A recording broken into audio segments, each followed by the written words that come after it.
Hello, hello! So, ayan na nga guys, magbe-bake tayo ng cheesecake. Ayan, so parang Filipino-style cheesecake yan. Yan mga paborito natin mga Pinoy, di ba?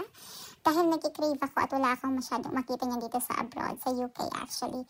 So, ayan yung mga ingredients na gagamitin ko. First time ko lang actually mag-bake, so please bear with me. Ayan yung unsalted butter, powdered skimmed milk, meron akong mild cheddar cheese, vegetable oil, tapos, syempre, yung mga itlog. Ayan, ilabas ang mga itlog. Ayan, so meron akong 6 pieces of eggs.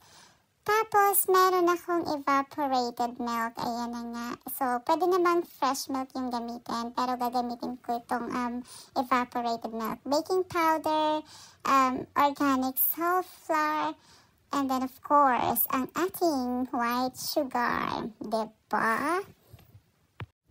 So, let's bake! So, ayan nga. So, hiniwalay ko na ang puti sa declare char. So, ayan, hiniwalay ko na ang egg yolk and egg white. So, ayan, let's mix. So, ayan, i-mix na nga natin yung egg white. So, ayan, nag-add pala ako dyan, guys, ng isang tablespoon ng lemon juice. Tapos, pag ganyan na yung consistency, tanan nyo na kasi pangit ang sobra, char lang. So, ayan.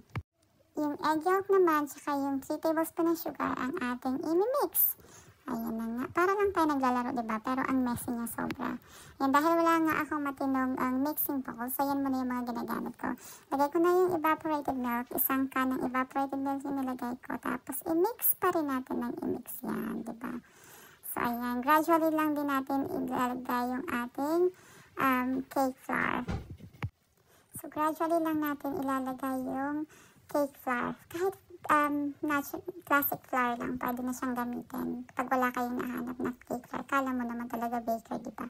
So, ayan, mix lang natin kahit messy. Pagpasensyahan nyo na, ganyan talaga pag nag-aaral pa lang mag-bake, diba?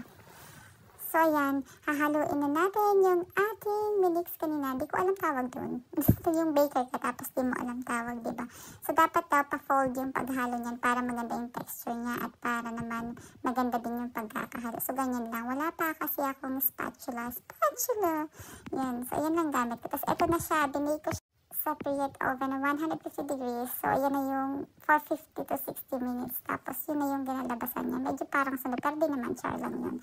So, ayan, gagawin na natin yung ating topping. So, naglagay ako dyan, guys, ng 300 grams ng butter, unsalted butter. Tapos, yung powdered milk. And then, syempre, mix lang. De, char lang. Tsaka yung condensed milk pala. So, ayan na yung empty. Ayan na, happy baking. Bye!